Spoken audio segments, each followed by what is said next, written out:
Here is the full story. The day the prey fought back, September 2004, Kruger National Park, South Africa. It was supposed to be a quiet afternoon safari. David Budzinski and Jason Schlossberg were riding in a small game viewer vehicle with their guide Frank Watts, moving slowly along the banks of a watering hole called Transport Dam, one of those wide, still stretches of muddy water where the African savanna comes to drink, rest, and sometimes die. David had his camcorder rolling, just in case. He had no idea he was about to capture one of the most extraordinary moments in the history of wildlife ever recorded on camera. It started simply enough. A herd of Cape buffalo was approaching the water, completely unaware that a small group of young lions were lying in wait nearby. This is how it almost always begins in the African bush. One side knowing everything, the other side knowing nothing, and the seconds between those two states of knowledge being the difference between life and death. The lions crouched low in the dry grass, still, patient, watching. The buffalo moved closer, and then chaos. The buffalo fled but were pursued, and in the chaos, a young calf was captured, both the lion and the calf plunging into the water together. The tourists on the other side of the dam gasped. Someone whispered, "Oh my God." David kept filming, but the water was about to make things much, much worse. As the lions tried to drag the buffalo calf out of the water, the calf was grabbed by two crocodiles, who fought over it in a brief tug of war. Think about what that calf was experiencing in those seconds.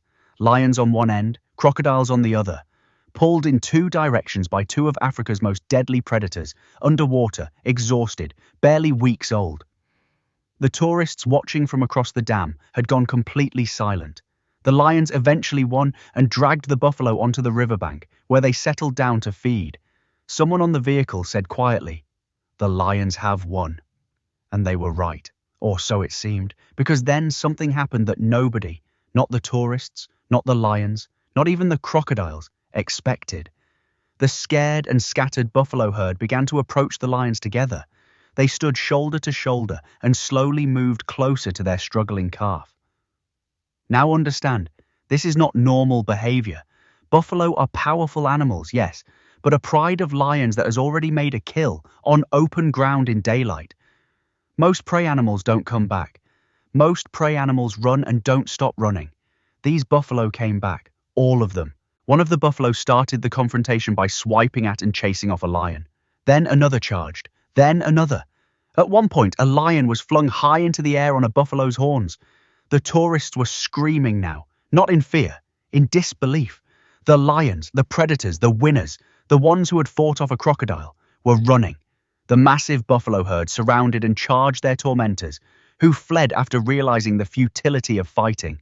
And then the moment that made grown adults watching this video cry for the next 20 years. Miraculously, the baby buffalo stood up and ran back into the herd, seemingly uninjured.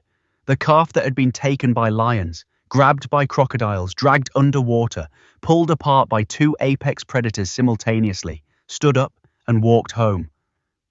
David Budzinski's video was posted on YouTube on May 3, 2007, and has since received over 90 million views, winning Best Eyewitness Video at the YouTube Video Awards. It was featured in Time magazine, covered by ABC News, and became the subject of a National Geographic documentary. But here's what I want you to take away from this story. Beyond the drama, beyond the spectacle, a baby buffalo, alone, outmatched, and outnumbered by two of the most dangerous predators on the planet, survived because its herd refused to abandon it. They came back, against all instinct, against all odds. Shoulder to shoulder they came back.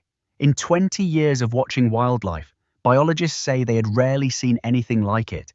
Expert biologists noted that such behavior is not uncommon among buffalo herds, uniting even male buffalo, who typically compete for dominance, to save their kin. The savanna is brutal. It is unforgiving. It does not care about fairness or mercy or second chances. But on one September afternoon at Transport Dam in Kruger National Park, a herd of buffalo looked at all of that brutality and decided it wasn't going to stand. Neither would their calf, and neither did.